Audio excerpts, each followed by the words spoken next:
lack of dedicated funding, many thinkers in the continent are taken in the general brain drain driven by Euro-American institutions. As we have seen over the decades, there is no way Euro-American is going to fund an intellectual project that will see Africa truly become intellectually sovereign. A truly sovereign Africa is a threat to the imperialist establishment that continue to determine the agenda and control of our resources. It is also inspiring to see that our esteemed Prof. Lumumba and those who are joining him in this initiative have chosen our continent and Kenya in particular to establish an intellectual research and knowledge institution. Accordingly, our first duty is to call on sons and daughters of the continent, both based here and in the diaspora, to jealously fund this institute and ensure that it create and charts a unique Africa based on an original thought, because we have a duty to chart our own intellectual path. We are also inspired by the fact that the institute concept of Pan-Africanism include all people of African descent. That is, those in the continent, the Americas, Caribbean islands, Europe, and Asia. This is because wherever they are found, people who look like you and me continue to be treated as an inferior race. When you see a black person, when you see an African person, everywhere else in the continent, in the diaspora, and all over the world, please be kind to African people, for because they are a hated nation. Wherever they are being enslaved, they are being tortured, they are being harassed. No one shows them love. But you, as an African who claim to be a Pan-Africanist, you have a responsibility to show fellow Africans love and care. The violent, genocidal, and catastrophic transatlantic slave trade and colonialism are the historical twin towers that plugged the humanity of Africans into the dark night, which to this day seem to have no end in sight. The image of the African as a black and subhuman was forged through massive and violent enslavement of millions of African people sold in the Americas as properties of white colonial settlers. In the coastal and mainland villages of West Africa, through the gun, the dogs, and the spears, African communities were plundered, captured against their will, and chained like animals.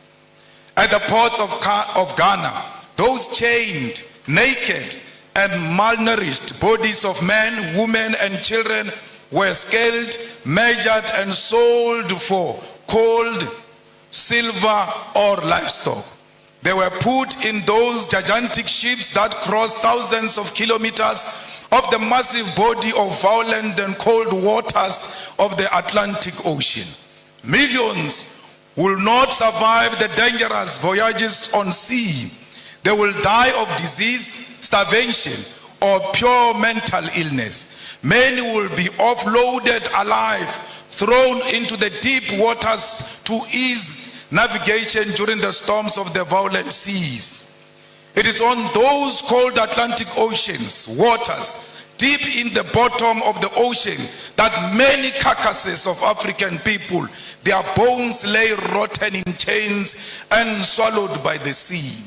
Those who survived and on arrival in the Americas were forced to work in the different plantations of white men.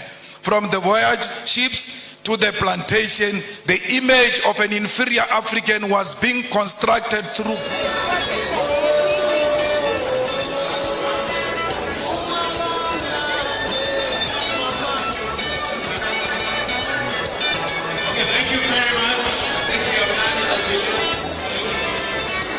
force. Then began the violent colonial conquest for settlement aimed at our natural resources that defined our native continent. The white man sought to rule Africa and here designed a system of racial segregation, racial humiliation, racial abuse that lasted for many centuries. The colony and the plantation, with the voyage slave ships in the middle, were the perfect technologies of recreating the African into a subservient being whose only survival in the modern world must always be through wide tutelage, supervision, and approval. The transatlantic slave trade, colonial conquest, and colonial rule are responsible for the zombification of the African soul and its intellectual damnification and the psychotic condition where Africa and its people cannot handle their affairs without white supervision. As both an intellectual project and a program of revolutionary change, Pan-Africanism is first the recognition of this terrible history, which by all definition remains a world history that has cast the African into a global identity of inferiority amongst people of the world.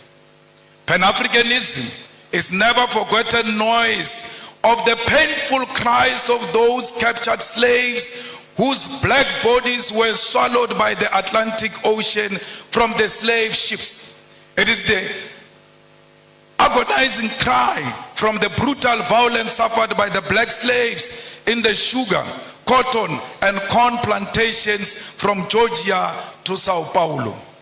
Pan-Africanism is also the resounding victory from the theater of the Haitian Revolution from 1781 to 1804, led by the greatest descendant of our continent, Toussaint Louverture. Together with his patrons, they bravely led the first and only successful slave revolution in human history, defeating a combined European force commanded by a France Napoleon Bonaparte. It is the bravery of those African former slaves who will define citizenship on a racial definition of blackness, declaring that Haiti belongs to black people regardless of the color of their skin.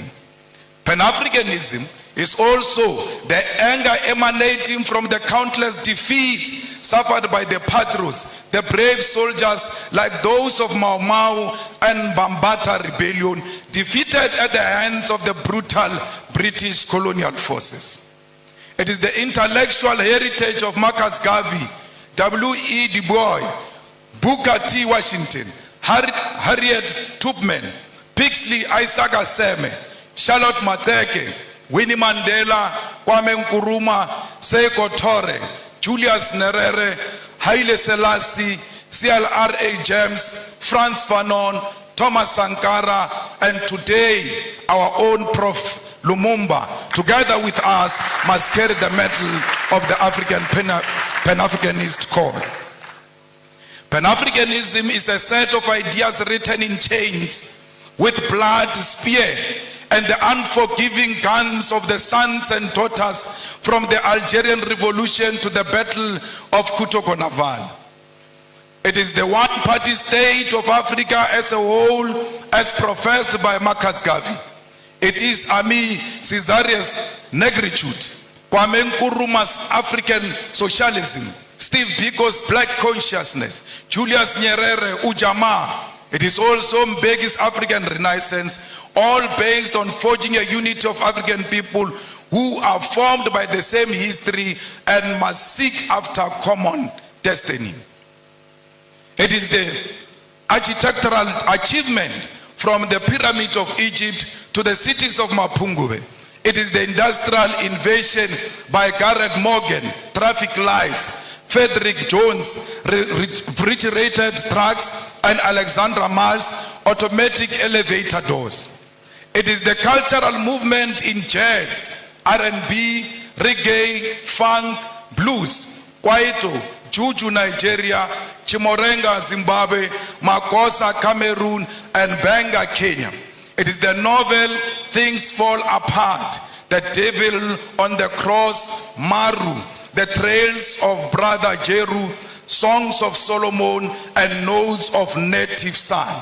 It is the artwork of Gerald Sekoto, Chike Anyako, Oche Okeke, Edmonia Lewis, the religious movement of Bishop Lekhanyane, Manku, and Shembe, the Coptics of Egypt and the Ethiopian Orthodox Christians, as well as Islamic denominations from Tunisia, Nigeria, Kenya, all deserve a place in the rich thinking and knowledge about Africa and its people. It is true that Pan-African call has also been prophetic, carrying important cautions that those who conducted the project for the rebirth of the African continent in the post-colonial context have not heeded to. In the pages of Frantz Fanon, Ratchet of the Earth, lays a critique which, since independence in the 1950s to this day, leaders of African people have failed to give programmatic response to this call. First and foremost, the Pan-African call is a call for African unity, not cooperation, collaboration, or coexistence. Many of you confuse the unity of Africa to mean collaboration or cooperation. We don't want to cooperate, we don't want to collaborate, we want to be one, and being one means we must share the same vision and the same direction. Yet many over the past half a century have chosen cooperation, which has given way to neo-colonialism.